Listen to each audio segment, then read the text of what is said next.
F3 dérivable de la fonction et où. Donc la fonction elle est bien définie sur R+, et on a cos de racine de 0 est égal à 1. Calculons, donc on rappelle qu'une fonction est dérivable à droite d'un certain nombre si et seulement si la limite de son taux d'accroissement à droite de ce nombre est finie. Elle existe et elle est finie. Calculons donc le taux d'accroissement de cette fonction à droite de 0. On a donc cosinus de racine de x moins cosinus de racine de 0, le tout sur x moins 0, qui me donne cosinus de racine de x moins 1, le tout sur x. Immédiatement, quand je vois ce genre d'expression, je pense à mon identité remarquable. Donc, au numérateur comme au dénominateur, je vais multiplier par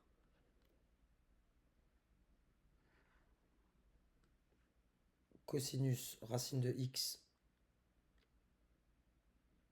plus 1. Pareil ici. Cosinus racine de x plus 1. Cela me donne cosinus racine de x au carré moins 1, le tout sur x facteur de cosinus racine de x plus 1. Je vais simplifier cette expression, c'était le but de mon utilisation d'identité remarquable, de la manière suivante. Je sais que pour tout état appartenant à R, c'est la formule fondamentale, cosinus θ au carré plus sinus θ au carré est égal à 1. Donc, cosinus racine de x au carré, donc pour tout x appartenant à R+, cosinus de racine de x au carré plus sinus de racine de x au carré est égal à 1. Et donc,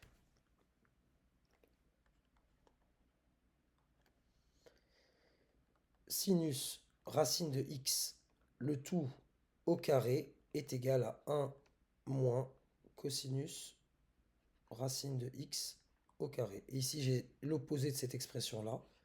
Et donc, il vient que c'est égal à moins sinus racine de x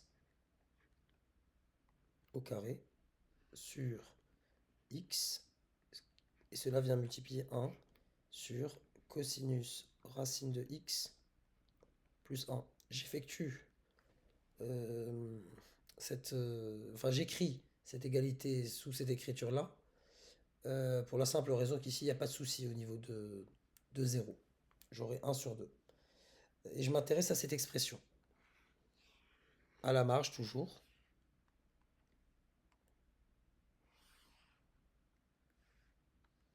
Posons, pour simplifier encore plus mon écriture, posons t égale à racine de x. Donc,